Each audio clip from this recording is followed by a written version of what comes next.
이 예언 컨퍼런스는 매월 열리지만 여러분도 눈치채셨듯이 이번에는 주말이 아니라 평일에 열리고 있습니다. 이는 매우 중요한 날이기 때문입니다. 이 날은 전능하신 하나님께서 나팔절로 선포하신 날입니다. 그래서 나팔절에는 주 하나님께서 명하신 대로 온 땅에서 나팔이 불려집니다. 실제로 100개의 나팔이 울려 퍼집니다. 그래서 온 땅이 나팔 소리로 울려 퍼집니다.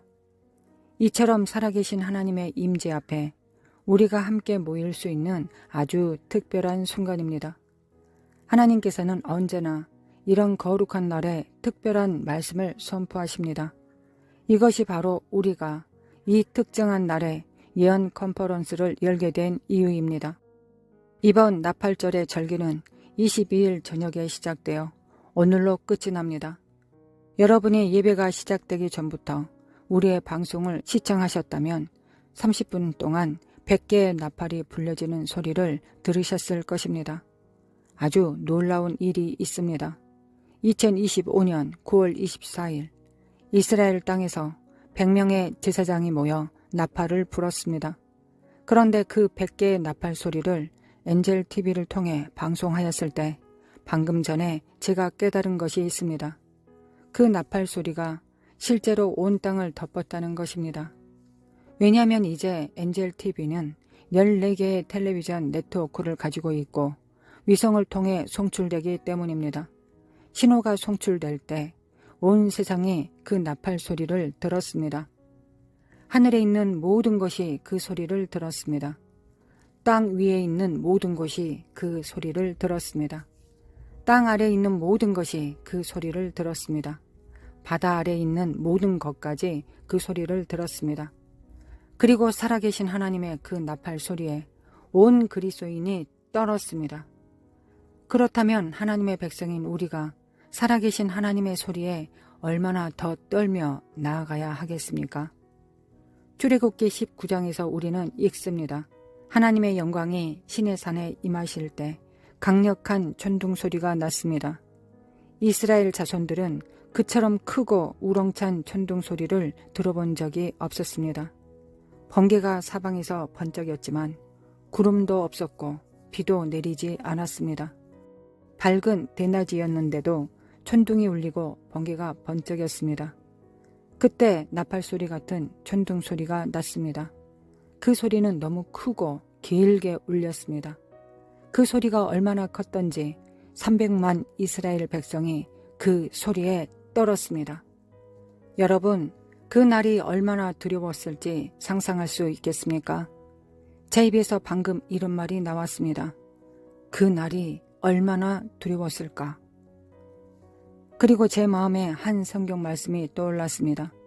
요엘 2장에 이렇게 기록되어 있습니다. 여호와의 날이 크고 두렵도다. 심히 두렵도다. 이스라엘 자손들이 시내산에서 본 것은 하나님의 영광의 아주 작은 한 부분일 뿐이었습니다. 마지막 날에 우리가 보게 될 것은 실로 놀라울 것입니다.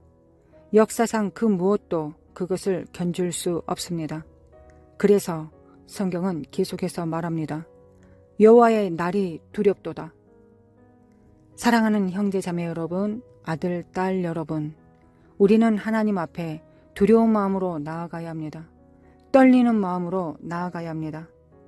하나님은 사랑이 많으시고 선하신 하나님이십니다. 그러나 출애굽기 34장 6절과 7절에서 주 하나님께서 선지자 모세 앞에 나타나실 때 자신의 이름을 선포하시며 자신의 선하심을 선언하셨습니다. 하나님의 이름 안에는 7가지 성품이 계시되었습니다. 그중 6가지는 하나님이 얼마나 크시고 선하신지를 말해줍니다. 오직 한 가지가 하나님께서 심판하신다는 것입니다. 그는 죄악을 용서하지 않으십니다. 그러나 6가지 성품은 그분이 얼마나 위대하신지를 보여줍니다. 그리고 주 예수 그리스도께서는 이 땅에서 사역하시는 동안 그 하나님의 모든 성품을 나타내셨습니다. 그러나 우리는 결코 그분이 거룩하신 하나님이라는 것을 잊어서는 안 됩니다. 하박국 1장 13절에 주의 눈은 악을 보기에 너무 정결하시다라고 기록되어 있습니다. 디모데전서 6장 16절에서는 그분이 거룩한 빛 가운데 거하신다고 말합니다. 그 빛은 단순한 빛이 아니라 너무도 거룩하고 강력합니다. 신명기 4장 26절, 시편 50편 3절, 히브리서 12장 29절, 이 세 말씀은 하나님은 소멸하는 불이시다라고 말합니다. 그러므로 하나님의 빛은 소멸하는 불입니다. 하나님의 빛은 소멸하는 불입니다. 그래서 출애굽기 3장을 보면 선지자 모세가 불타는 떨기나무를 볼 때 더 가까이 다가가고 싶어 했습니다. 그때 주님의 천사가 말하길 먼저 신발을 벗으라 하셨습니다. 왜냐하면 거룩하지 않다면 모든 것을 삼키는 하나님 앞에 나아갈 수 없기 때문입니다. 그 소멸하는 불이 당신을 삼켜버릴 것이기 때문입니다. 이것이 하나님의 위대함입니다. 그분은 아무도 접근할 수 없는 빛 속에 거하십니다. 이것이 하나님의 진정한 위대한 본성입니다. 그러므로 살아계신 하나님 앞에서 우리는 얼마나 떨고 두려워해야 하는지 모릅니다. 안타깝게도 현대 기독교는 하나님의 거룩한 본성을 희석시켜 왔습니다. 올해 초 몇 달 전 제가 인도네시아에 있을 때 주님께서 그 나라를 향한 말씀을 주셨습니다. 요한계시록 2장과 3장을 보면 주 예수님께서 사도 요한에게 나타나셨을 때 그분은 당시 실제로 존재했던 7 교회에 대한 메시지를 주셨습니다. 주님은 각 교회를 칭찬하시고 잘못된 점을 지적하시며 극복할 수 있는 방법을 가르쳐 주셨습니다. 그리고 경고를 주셨습니다. 만약 극복하지 못하면 주님의 심판이 나타날 것이라고 말씀하셨습니다. 예를 들어 첫 번째 교회인 예배소 교회에게 주님은 엄중한 경고를 주셨습니다. 너희가 처음 사랑으로 돌아오지 아니하면 내가 촛대를 너희에게서 옮기리라. 이는 매우 심각한 심판입니다. 이 말씀은 사도나 선지자가 아니라 직접 주 예수님의 입에서 나온 말씀입니다. 제가 인도네시아에 있었을 때 주님께서는 인도네시아 교회가 행한 모든 선한 일들을 칭찬하셨습니다. 하지만 또한 그 나라 백성들의 죄로 인해 회개하지 않으면 나타날 심판도 말씀하셨습니다. 저는 인도네시아의 2 도시, 수도 자카르타와 멀리 떨어진 사마랑을 방문했습니다. 2 도시에서 말씀을 들은 수천 명의 성도들과 수백 명의 목사님들이 겸손한 마음으로 받아들였습니다. 그들은 마음으로 증거하며 이 말씀들이 하나님의 보좌에서 온 진리임을 인정했습니다. 주님께서는 또한 그 나라의 큰 부흥과 강력한 성령의 역사가 임할 것임을 말씀하셨습니다. 그 예언의 말씀은 인도네시아 전역으로 퍼져나갔고 수백 개의 교회가 연합하여 금식하며 기도했습니다. 그러나 며칠 전 미국의 한 신자가 그 예언을 듣고 편지를 보내 저를 꾸짖었습니다. 그는 말했습니다. 어떻게 그렇게 엄중한 예언을 전할 수 있습니까? 당신은 하나님의 사랑을 모르는 것 같습니다.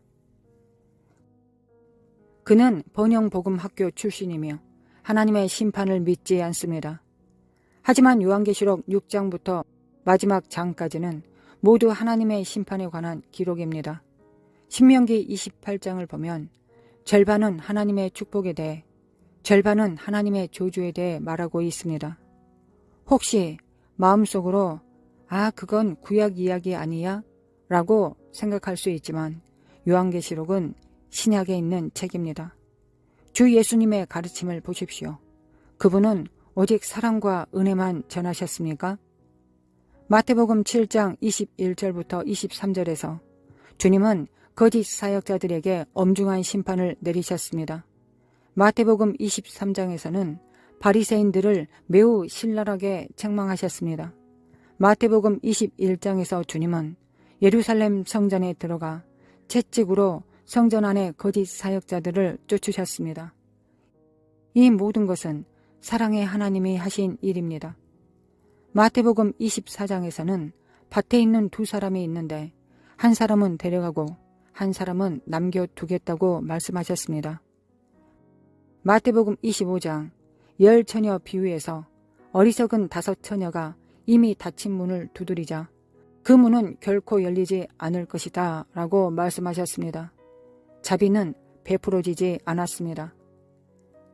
사랑하는 형제자매 여러분, 성경 전체는 사랑과 심판, 은혜와 심판이 균형 있게 기록되어 있습니다. 하나님은 선하시면서 동시에 거룩하신 분이십니다. 아멘, 아멘. 이제 모두 일어나 함께 기도하겠습니다. 감사합니다. 놀라우신 주 예수님. 제가 이 말씀을 전하는 지금 제 영 안에서 매우 강하게 느껴집니다. 2 천사가 지금 우리 방송 스튜디오 안에 모여 있습니다. 그들이 은으로 만든 나팔을 입에 대고 지금 불려고 하고 있습니다. 감사합니다. 놀라우신 주 예수님. 들을 귀가 있는 자는 지금 나팔 소리가 불려지는 것을 들을 것입니다. 이 방송을 진실하고 열린 마음으로 시청하는 여러분은 오늘 주님으로부터 여러분 개인을 위한 말씀을 받을 것입니다. 여러분의 행진 명령, 즉 앞으로 나아가야 할 주님의 지시를 받게 될 것입니다. 감사합니다. 놀라우신 주 예수님. 거룩한 손을 들어 살아계신 하나님의 이름을 찬양하십시오. 그분은 선하신 하나님, 지극히 거룩하신 하나님, 곧 오실 위대하신 왕이십니다. 감사합니다. 놀라우신 주 예수님. 제 영 안에서 계속해서 살아계신 하나님의 불타는 임재가 느껴집니다. 겸손히 고백하건대 하나님께서는 불타는 떨기나무 가운데 나타나셨던 것처럼 저는 지금 그 동일한 거룩한 임재를 내적으로 실제로 느끼고 있습니다. 그 동일한 불타는 떨기나무의 불같은 임재가 지금 여러분에게도 임할 것입니다. 하나님 앞에서 마음을 잠잠히 하십시오. 다른 모든 일을 멈추고 그저 영상 앞에 조용히 앉으십시오. 혹시 모바일 기기로 시청하고 있다면 집중하지 못하고 방해를 받으면 하나님께서 주시려는 축복을 놓칠 수 있습니다. 감사합니다. 놀라우신 주 예수님. 지금 이 프로그램을 시청하고 있는 사랑하는 딸 말라디가 있습니다. 사랑하는 딸아, 내가 최근에 직장을 잃고 가족을 어떻게 돌볼지 염려하고 있구나. 두려워하지 말라, 내 딸아. 주 예수님께서 지금 내 눈물을 닦아주신다. 그리고 반드시 이전보다 2배의 월급을 주시는 더 좋은 직장을 너에게 주실 것이다. 감사합니다. 놀라우신 주 예수님. 자, 거룩한 손을 높이 드십시오. 그저 안식하십시오. 거룩한 손을 드십시오. 살아계신 하나님 앞에서 마음을 낮추십시오. 마음과 생각을 하나로 모아 거룩한 손을 높이 드십시오. 모두 거룩한 손을 드십시오.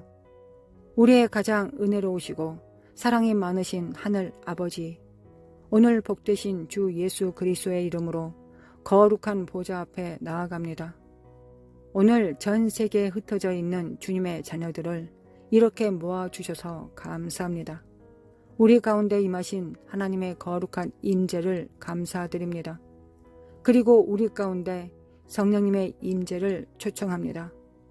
오 성령님, 오시옵소서. 주님의 자녀들의 마음의 눈을 열어 주옵소서. 그들의 귀를 열어 주옵소서. 깨닫는 마음과 듣는 귀를 주셔서 오늘 하나님의 영께서 하나님의 백성들에게 말씀하시는 것을 들을 수 있게 하옵소서. 주 예수 그리스도의 이름으로 기도합니다. 아멘, 아멘. 모두 자리에 앉으십시오. 그렇다면 이 시대를 향한 주님의 말씀은 무엇입니까? 나팔이 불 때 이스라엘 자손들은 모이라고 명령을 받았습니다. 이 일은 출애굽기 19장에서 볼 수 있습니다. 하나님께서 모세 선지자에게 자신이 시내산에 임하실 것을 미리 말씀하시며 온 백성을 만나길 원하셨습니다. 그래서 그들은 자신을 준비하라고 명령받았고 3일 동안 금식하며 기도하고 영과 혼과 몸을 거룩하게 구별했습니다. 정해진 날, 즉 셋째 날이 되었을 때 하나님의 영광이 시내산에 강림하셨습니다. 그리고 하나님께서 특별히 모세 선지자에게 이렇게 말씀하셨습니다. 나팔 소리를 들을 때 백성을 시내산 가까이 모으라. 그 일이 그대로 일어났습니다. 나팔 소리가 길게 울려 퍼질 때 모세의 선지자는 백성을 시내산 가까이로 모았습니다. 왜 그렇습니까? 나팔을 부는 것은 하나님께서 백성들에게 하실 말씀을 듣기 위해 백성을 모으는 신호이기 때문입니다. 바로 그 자리에서 하나님께서는 십계명, 곧 하나님의 영원한 법을 주셨습니다. 하나님의 은혜가 그 율법을 폐하신 것이 아닙니다. 주 예수님께서 십자가에서 죽으셨을 때 예수님의 보혈이 십계명을 폐하신 것이 아닙니다. 단지 의식법만을 씻어내셨을 뿐입니다. 그러나 십계명은 영원합니다. 영원 무궁토록 그 글자는 하늘에서 금빛 글자로 빛날 것입니다. 제가 지금 제 눈으로 보고 있는 것을 여러분께 묘사해 드리겠습니다. 하늘의 한 부분에 거대한 돌판들이 보입니다. 돌로 만들어졌음에도 금빛처럼 빛나고 있습니다. 그리고 그 돌판 양면에는 옛날처럼 십계명이 기록되어 있습니다. 오른쪽 돌판 위에는 I라는 글자가 보입니다. 그곳에는 하나님과 관계된 4가지 계명이 기록되어 있습니다. 그리고 다른 쪽 돌판 위에는 M이라는 글자가 보입니다. 그곳에는 사람과 관계된 6가지 계명이 기록되어 있습니다. 곧 I am, 나는 무엇이니라 라는 하나님의 선언입니다. 할렐루야, 할렐루야! I am 이라는 이 말 속에는 큰 신비가 담겨 있습니다. 몇 달 전 저는 복을 받아 하늘에서 이 2 글자가 크게 확대되어 영광 중에 비추어지는 것을 보았습니다. I am. 그러나 저는 그것을 히브리 문자로 보았습니다. 그리고 주님께서 그 의미를 저에게 설명해 주셨습니다. 이 2 단어는 하나님의 전 존재를 나타내는 것입니다. I am. 나는 스스로 있는 자, 영원히 존재하시는 하나님. 심지어 영어 문법에서도 I am은 지금 현재를 나타냅니다. 그러므로 전능하신 하나님께서 나는 스스로 있는 자니라 라고 말씀하셨을 때 그 한마디 안에는 영원히 살아계시며 시작도 끝도 없으신 하나님의 존재가 온전히 담겨 있습니다. 그러므로 전능하신 하나님께서 나는 스스로 있는 자니라 I am 이라고 말씀하셨을 때 그 한마디 안에는 영원히 살아계시며 시작도 끝도 없으신 하나님의 존재가 온전히 담겨 있습니다. 이것이 바로 주 예수님께서 이 땅에 계실 때 계속해서 나는 뭐뭐이라고 말씀하신 이유입니다. 나는 선한 목자라. 나는 세상의 빛이라. 나는 부활이요 생명이라. 주님은 그 말씀을 통해 자신이 바로 구약에 나타난 나는 스스로 있는 자이심을 유대인들에게 드러내신 것입니다. 여러분, 결코 그분을 단순히 나사렛의 몫으로만 생각하지 마십시오.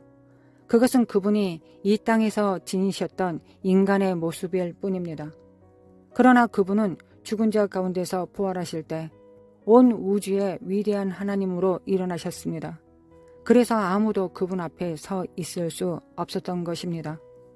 천사가 무덤에 나타났을 때조차 그 천사의 영광이 너무 강력하여 로마 군인들이 마치 죽은 사람처럼 쓰러졌습니다.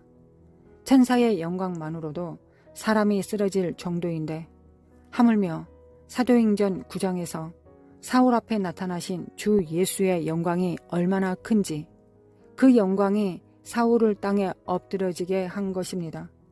이것이 바로 하나님의 영광이요 하나님의 능력입니다. 그러므로 다시 한번 강조합니다. 하나님 앞에 설 때는 두렵고 떨림으로 나아가야 합니다.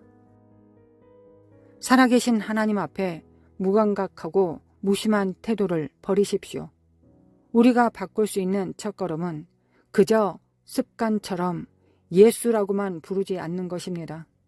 성경은 하늘에서 그 이름이 지극히 높이 들려졌다고 말씀합니다.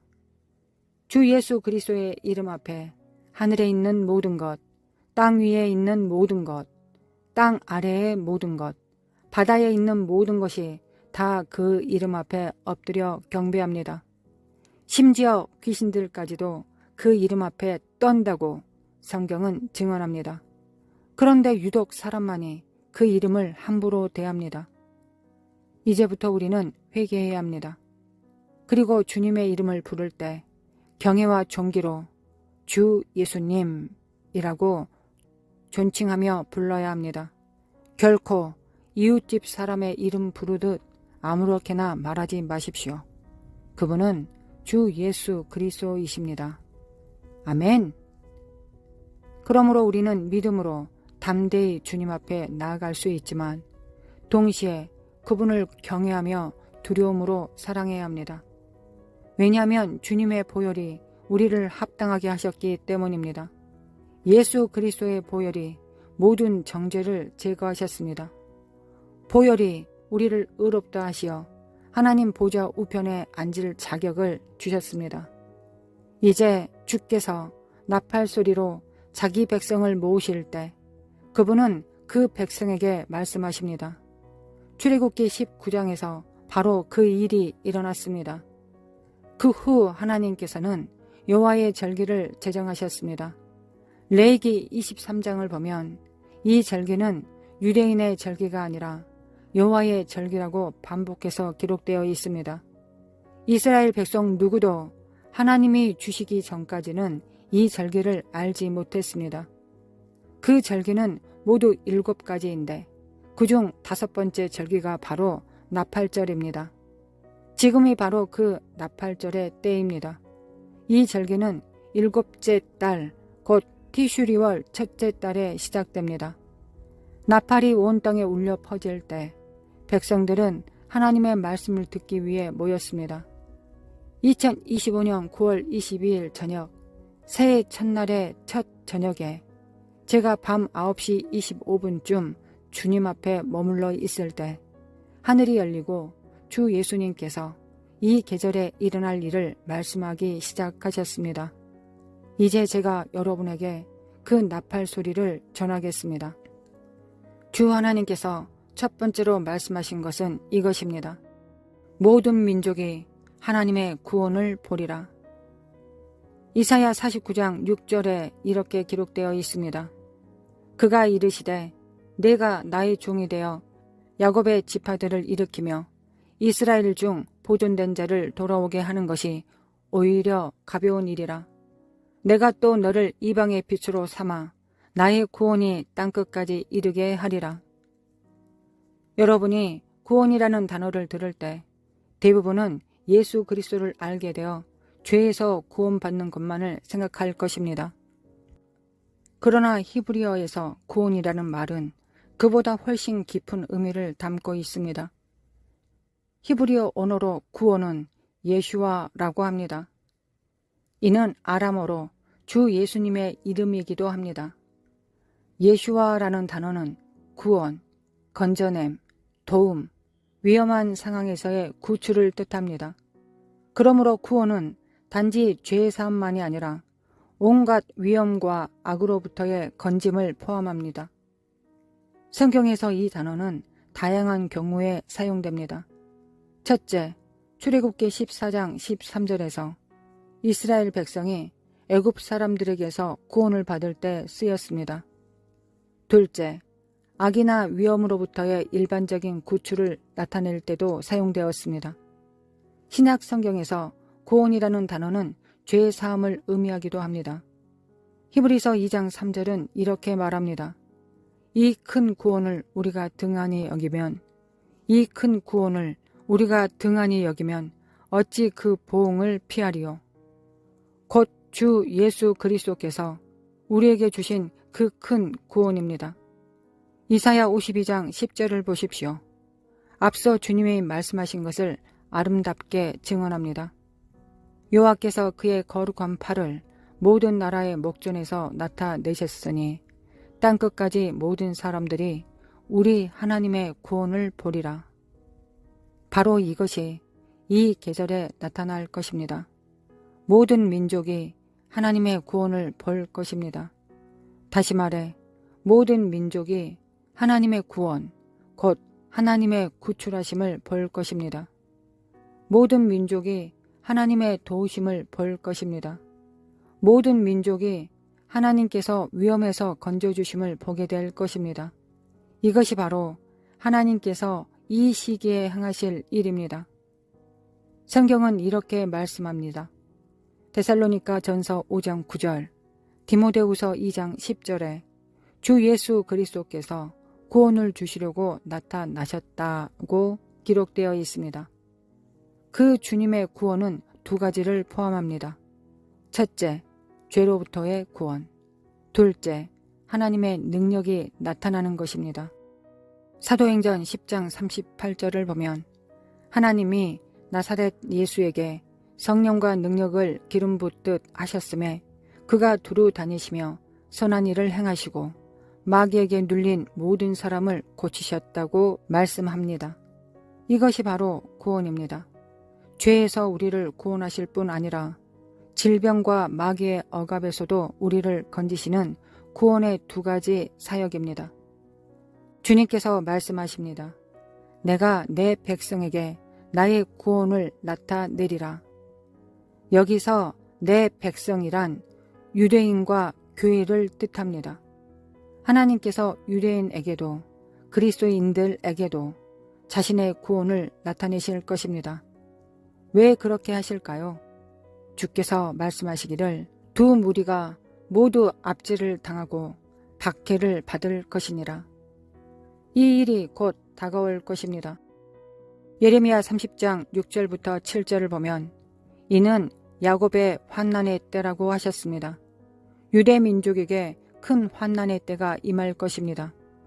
그리고 주 예수께서도 마태복음 24장에서 이때까지 없었던 큰 환난이 오리라고 말씀하셨습니다.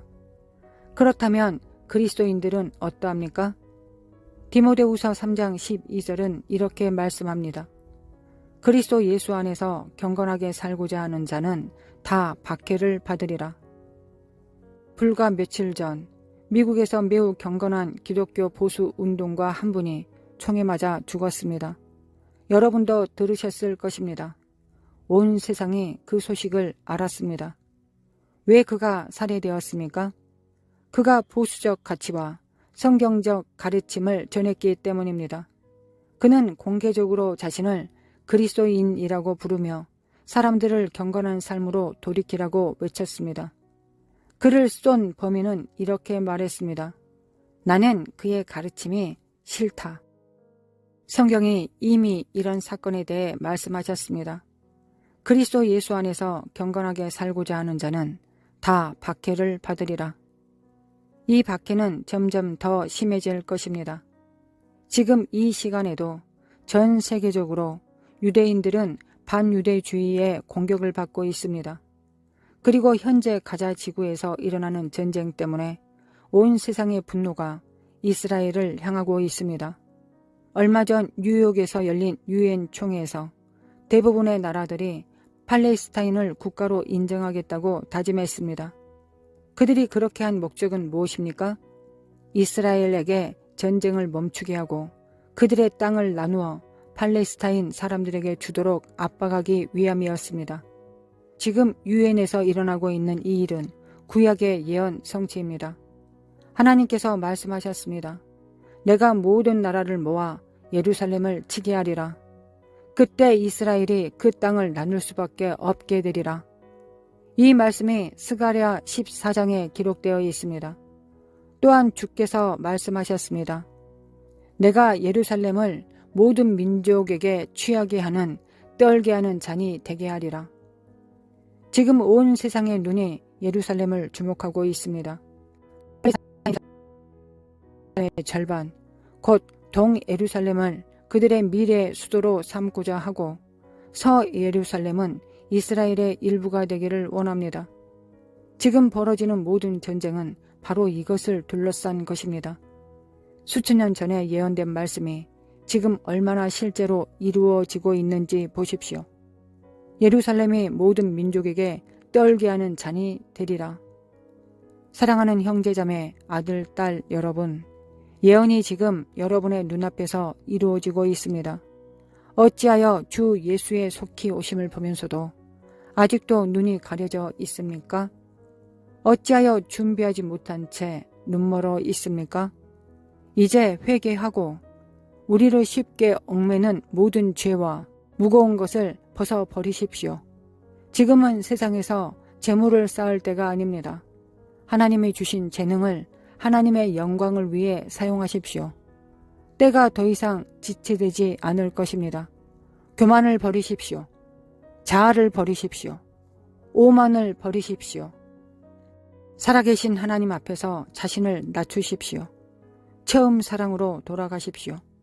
하나님이 여러분의 삶에 주신 부르심을 기억하십시오. 주를 섬기겠다고 주님 앞에 드린 헌신을 기억하십시오. 당신의 머리에 부어진 그 거룩한 기름 부으심을 기억하십시오. 멀리 떠나지 마십시오. 주님 곁을 떠나지 마십시오. 이것을 잊었기에 여러분의 삶에 많은 슬픔이 찾아온 것입니다. 유대인들과 그리스도인들이 압제와 박해를 당할 때 주께서 계속 말씀하십니다. 그들이 내게 부르짖을 때 내가 그들의 부르짖음을 듣고 그들을 건져내리라. 성경에서 우리는 이와 같은 패턴을 봅니다. 구약에서도 신약에서도 마찬가지입니다.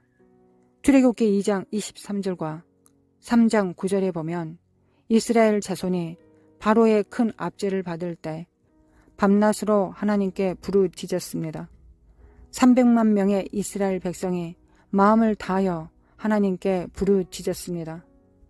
신약에서도 초대교회가 박해를 받을 때 그들은 하나님께 부르짖었습니다. 사도행전 4장 21절부터 24절을 보면 사도 베드로와 요한이 바리새인 공회에게 심하게 매를 맞고 다시는 전도하지 말라는 엄중한 경고를 받았습니다. 그러나 그들이 법정을 나와 교회로 돌아오자 모든 성도들이 함께 모여 하나님께 큰 소리로 부르짖었습니다. 그것이 바로 우리가 해야 할 일입니다.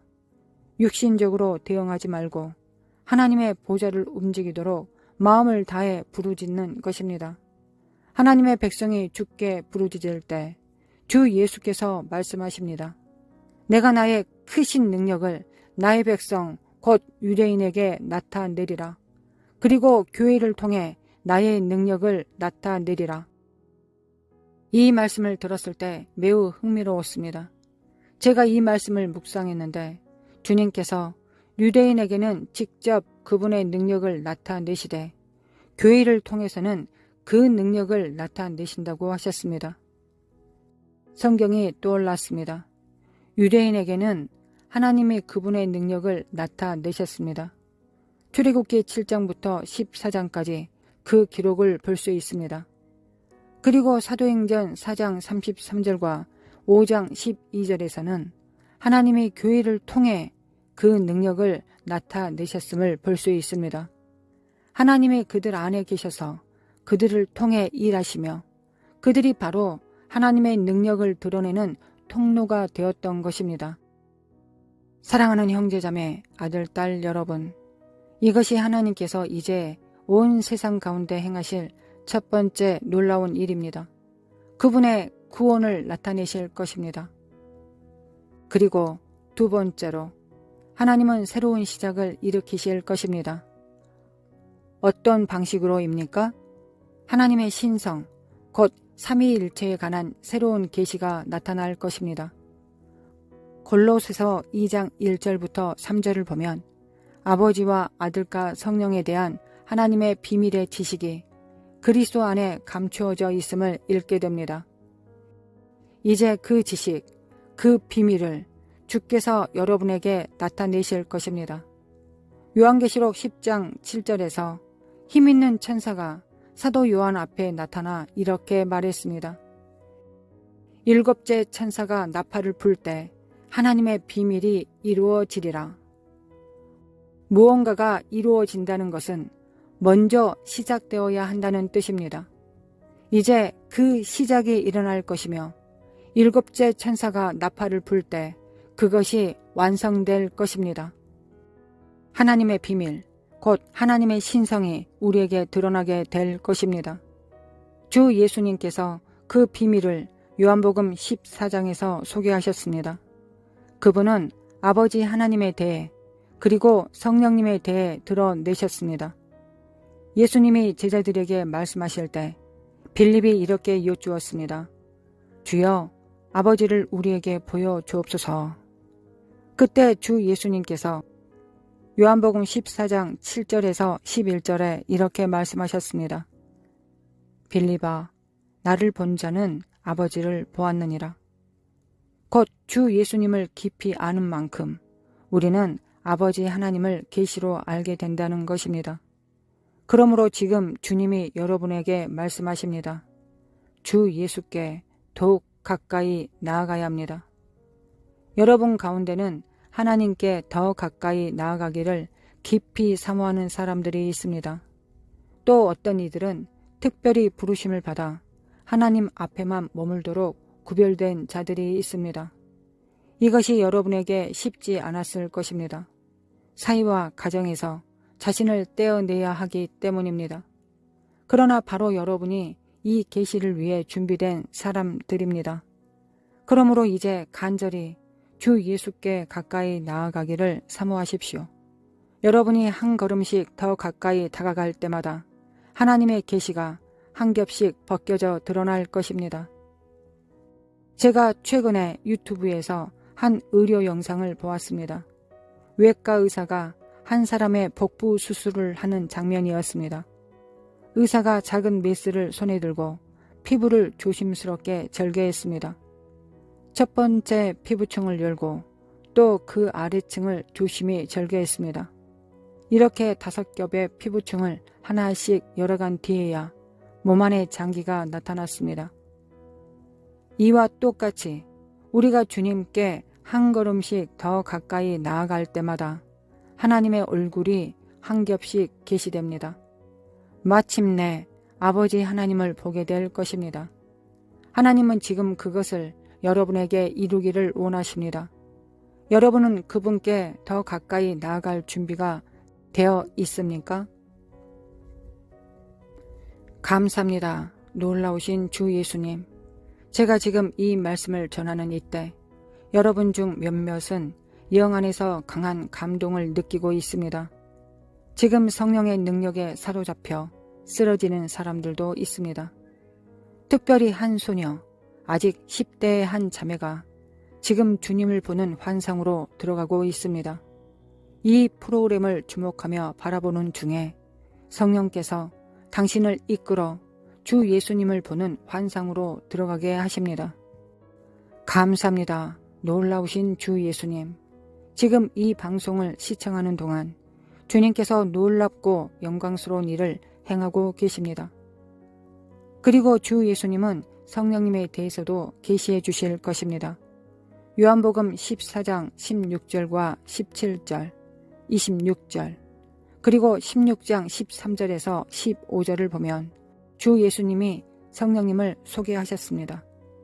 사도행전을 읽어보면 사도들과 초대교회가 주 예수님을 대하듯 성령님과 아주 친밀히 교제하며 동행한 것을 볼 수 있습니다. 지금 성령님이 강하게 제 마음을 감동시키십니다. 이 방송을 시청하고 있는 모든 목회자들과 하나님의 일꾼들에게 전하라고 하십니다. 성령님을 알기를 힘쓰십시오. 성령님과 교제하는 법을 배우십시오. 성령님과 함께 일하는 법을 배우십시오. 성령님은 하나님의 능력이시며 하나님의 영이시며 하나님의 인격이시며 곧 하나님이십니다. 그분은 지금 이 세상 가운데 교회 안에서 교회를 통해 일하고 계십니다. 아직 성령으로 세례를 받지 않았다면 주께 구하십시오. 주께서 반드시 성령으로 여러분을 세례 주실 것입니다. 주님은 그것을 가장 기뻐하십니다. 누가복음 11장 11절에서 13절을 보면 너희가 악할지라도 자녀에게 좋은 것을 줄 줄 알거든 하물며 너희 하늘 아버지께서 구하는 자에게 성령을 주시지 않겠느냐 하셨습니다. 주께서는 지금 이 순간에도 구하는 자에게 반드시 성령을 주실 것입니다. 저는 지금 2살쯤 된 어린 여자아이 하나를 봅니다. 그 아이가 두 손을 높이 들고 하나님께 감사하고 있습니다. 작은 아이조차도 성령으로 충만해질 것입니다. 아기조차도 성령으로 충만해질 것입니다. 모태의 태아도 성령으로 충만해질 것입니다. 세례 요한이 어머니의 태중에서 성령으로 충만하였던 것처럼 여러분의 발걸음도 성령으로 충만하게 될 것입니다. 이것이 하나님의 뜻입니다. 감사합니다. 놀라우신 주 예수님. 거룩한 손을 높이 드십시오. 아직 성령을 받지 못한 사람들, 지금이 그때입니다. 하나님께서 여러분을 축복하기 원하십니다. 주 예수님, 주의 성령께서 제 안에서 운행하시며 아직 성령을 받지 못하고 손을 들고 있는 모든 일을 굽어 보시옵소서. 우리가 자녀에게 좋은 것을 줄 줄 알거든 하물며 하나님께서 구하는 자에게 성령을 주시지 않겠습니까? 이제 그들이 그 말씀을 믿고 믿음으로 기다리고 있습니다. 예수 그리스도의 이름으로 기도합니다. 지금 성령을 받으십시오. 예수님의 이름으로 성령으로 세례를 받으십시오. 알지 못하는 방언으로 말하게 되는 증거와 함께 여러분의 눈이 열려 환상을 보게 될 것입니다. 여러분은 예언할 것입니다. 예수님의 이름으로 하나님의 불로 충만하십시오. 하나님의 불로 세례를 받으십시오. 감사합니다. 놀라우신 주 예수님. 감사합니다. 놀라우신 주 예수님. 네, 주님. 그들을 하나님의 환상으로 인도하여 지금 하늘이 열리는 것을 보게 하옵소서. 그들 앞에서 천사들이 오르락 내리락 하는 것을 보게 하옵소서. 그들의 가정에서도 그 일이 일어나게 하옵소서. 예수님의 이름으로 명하노니 그들의 영혼이 독수리처럼 날개를 치며 하늘로 치솟게 하옵소서. 그들과 그들의 집이 지금 하나님의 영광으로 가득 차게 하옵소서. 감사합니다. 놀라우신 주 예수님. 지금 하나님의 영광으로 그들을 두르신 것을 감사합니다. 그들의 눈을 하나님의 영광으로 밝히신 것을 감사합니다. 지금 많은 이들이 독수리로 변한 듯한 변화를 느끼고 있습니다. 여러분의 다리가 떨리고 손이 떨리며 어깨 뒤쪽에서 무언가를 느끼고 있을 것입니다. 감사합니다. 놀라우신 주 예수님. 여러분 중 몇몇은 주 예수님이 여러분에게 오시는 환상을 보고 있습니다. 주께서 여러분의 영적인 귀를 열어 말씀하고 계십니다. 감사합니다. 놀라우신 주 예수님.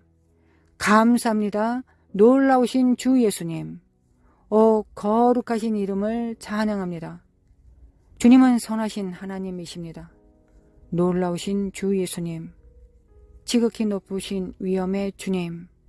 하나님께 영광을 돌립니다. 주의 기름 부으심을 자녀들 위에 흘려보내소서. 그들의 잔이 넘치게 하옵소서. 생수의 강이 그들의 깊은 속에서부터 터져 나오게 하옵소서. 감사합니다. 놀라우신 주 예수님. 그들을 주의 불로 적셔 주옵소서. 주의 강물로 잠기게 하옵소서. 주의 성령으로 충만하여 마시게 하옵소서. 저도 두 손을 높이 들고 지금 주의 자녀들을 성령으로 세례 주신 이 위대한 일, 놀라운 일을 행하신 주 하나님께 감사와 찬양을 드립니다. 감사합니다. 놀라우신 예수님. 감사합니다. 예수님. 감사합니다. 주님. 오 전능하신 하나님 감사합니다. 제 마음도 주께서 행하신 그 선하심으로 감사가 넘칩니다. 하나님께서 이제 다음에 새 일을 행하십니다. 성령의 능력에 대한 새로운 계시가 나타날 것입니다. 지금 여기에 주목하십시오. 단순히 성령에 대한 계시가 아닙니다. 성령의 능력에 대한 새로운 계시입니다. 이 능력은 세상이 아직 본 적이 없습니다. 히브리서 6장 4절에서 이것을 내세 능력들이라고 부릅니다. 그 단어를 주목해 보십시오. 능력들이라고 했습니다. 성령의 능력이 아니라 내세의 능력들이라고 했습니다. 이는 천년 왕국 이후 새 예루살렘이 이 땅에 내려올 때 모든 구속받은 자들에게 나타날 성령의 위대한 능력을 뜻합니다. 이것이 바로 내세의 능력들입니다. 그 능력이 지금 나타날 것입니다. 우리는 그 능력을 미리 맛보게 될 것입니다.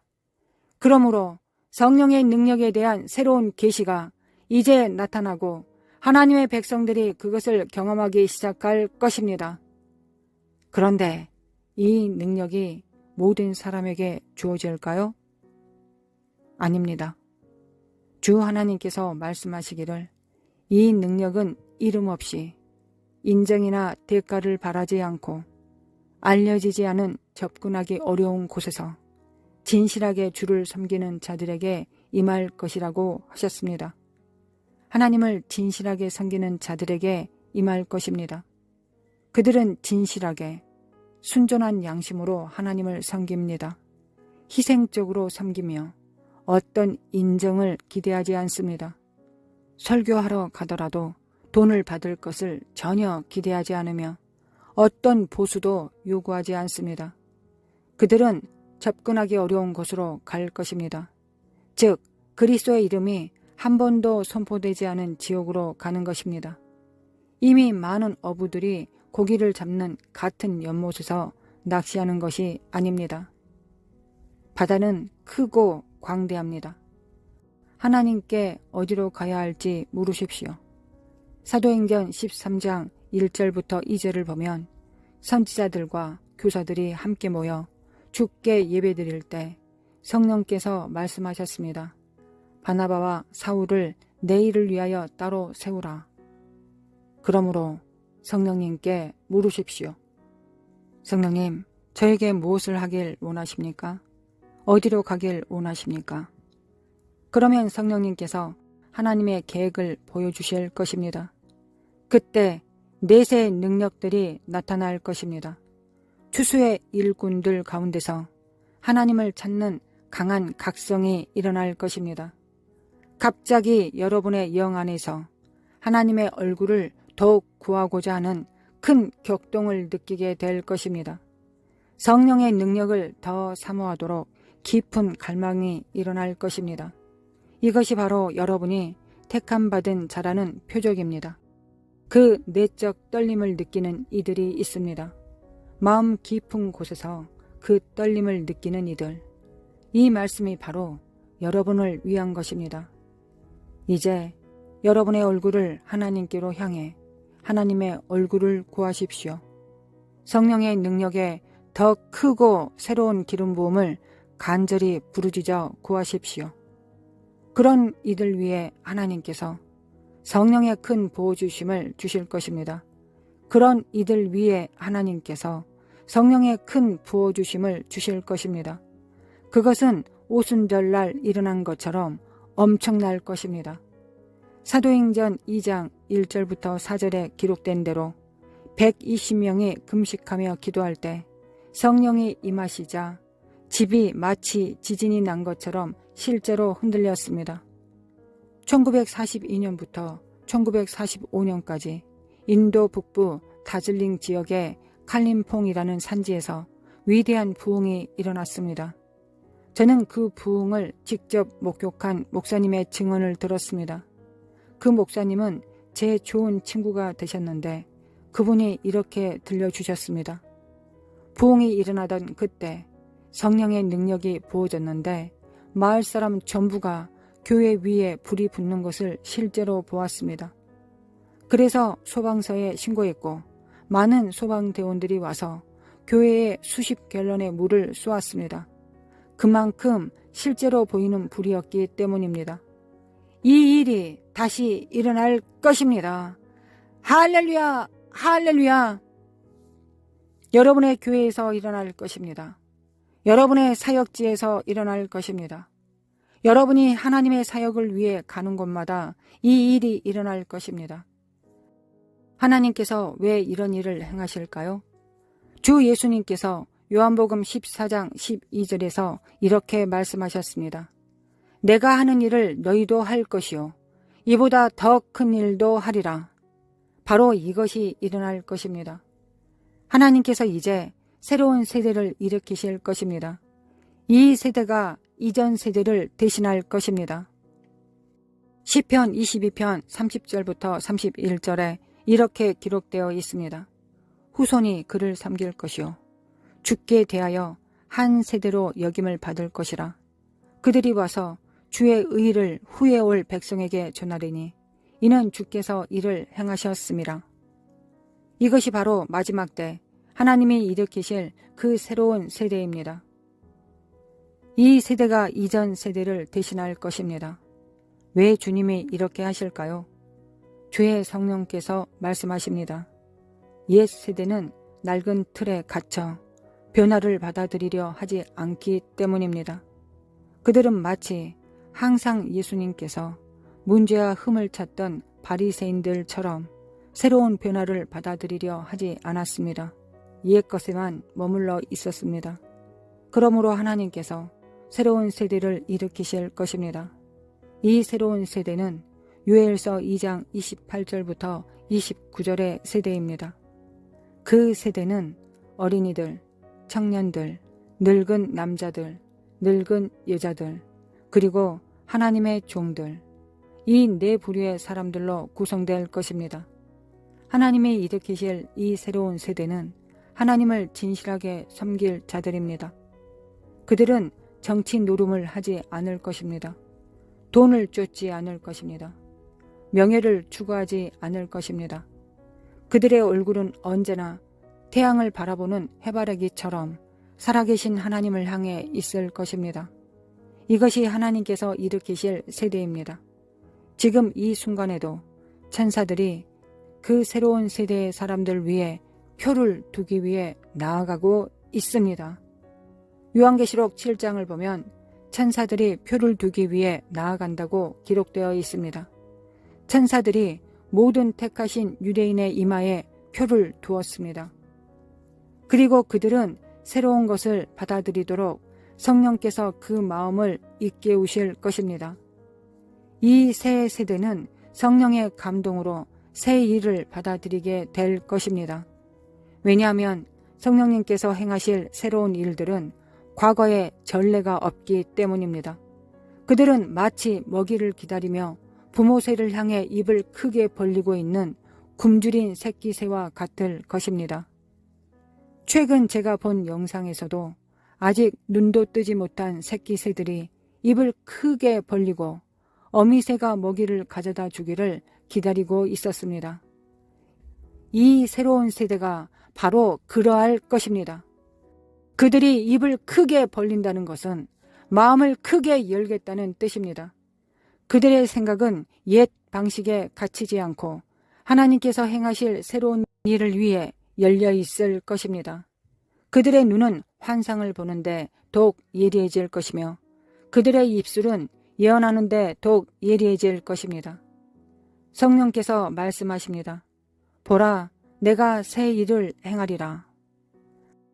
아모스 9장 11절에 내가 무너진 틈을 수축하리라.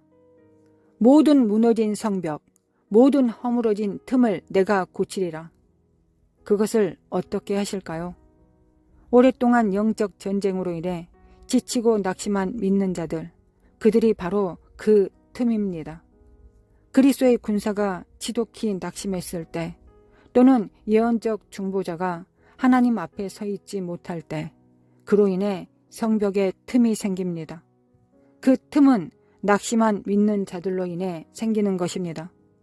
성령님께서는 그 틈을 수축하시며 낙심한 자들을 영 안에서 일으키실 것입니다. 누가복음 22장을 보면 주 예수님께서 여러 시간을 기도하신 후 심히 지치셨고 많은 피를 흘리셨습니다. 그때 하늘에서 천사가 내려와 예수님을 힘있게 하였습니다. 바로 이것을 성령님께서 하실 것입니다.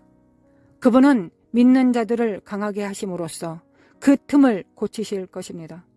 그러면 여러분은 다시 칼을 들게 될 것입니다. 다시 방패를 들게 될 것입니다. 여러분의 마음을 주님께 새롭게 헌신하게 될 것입니다. 과거를 잊고 새로운 비전과 새 힘으로 다시 나아가게 될 것입니다. 할렐루야, 할렐루야. 성령님께서 하실 두 번째 일은 넘어졌던 자들을 다시 일으키시는 것입니다. 그것이 무슨 뜻일까요? 죄로 인해 쓰러졌지만 진심으로 회개한 삼손과 같습니다. 사사기 16장 22절부터 30절을 보면 삼손은 자신의 죄로 무너졌지만 진심으로 회개했을 때 성령께서 그에게 다시 임하셔서 그를 강하게 하셨습니다. 그는 죽는 날에 일생 동안보다 더 많은 블레셋 사람을 무찔렀습니다. 또한 베드로도 마찬가지였습니다. 마태복음 26장 75절, 마태복음 22장 62절을 보면 베드로가 주 예수님을 모른다고 3번 부인한 후 닭 울음소리를 듣고 예수님께서 자신을 바라보시는 얼굴을 보았을 때 그의 마음이 무너졌습니다. 그는 마음이 깊이 통곡하며 진실로 회개했습니다. 그 결과 요한복음 21장에 기록된 대로 주 예수님께서 그를 찾아오셔서 그를 회복시키시고 베드로야 나아가라 하시며 다시 세우셨습니다. 이것이 성령님께서 하실 일입니다. 넘어진 주의 종들을 다시 일으키실 것입니다. 사랑하는 아들아, 하나님은 아직 너를 끝내지 않으셨다. 내 사명은 아직 끝나지 않았다. 사랑하는 딸아, 왜 주님을 섬기는 일을 멈췄느냐? 왜 이제 그만두겠다고 말하느냐? 일어나라. 어깨의 먼지를 털어라. 옷의 먼지를 털어라. 다시 돌아오라. 다시 돌아오라. 주님께서 너를 다시 세우시길 원하신다. 마지막으로 이 생방송이 시작되기 직전 찬양팀이 주님을 예배하고 있을 때 제가 제 방에서 무릎을 꿇고 기도하는데 하늘이 제 앞에 열리는 것을 보았습니다.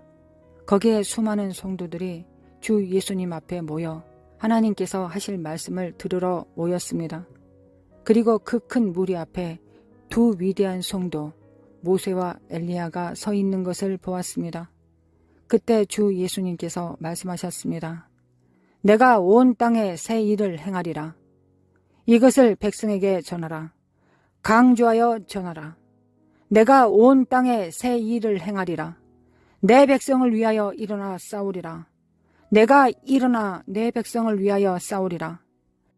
여러분이 의를 위하여 고난당한 모든 것들, 가족 간의 다툼이나 재산 문제 때문이 아니라 오직 의를 위하여 당한 모든 고난, 주님께서 말씀하십니다.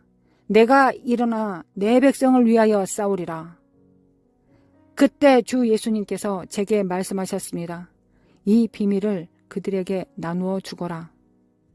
그제야 제가 모세와 엘리야를 본 이유를 깨달았습니다. 그들은 바로 두 증인입니다. 그리고 주님께서 민수기 10장 2절에서 제게 한 비밀을 보여주셨습니다. 하나님께서 선지자 모세에게 명령하셨습니다. 2개의 은 나팔을 만들라 하셨습니다. 그 나팔들은 백성과 함께 사용될 것이며 이 두 나팔은 장차올 두 증인을 나타냅니다. 이것이 바로 나팔절이 될 것입니다. 요한계시록 11장을 보면 두 증인에 대해 기록되어 있습니다. 나팔은 또한 선지자의 사역을 상징합니다.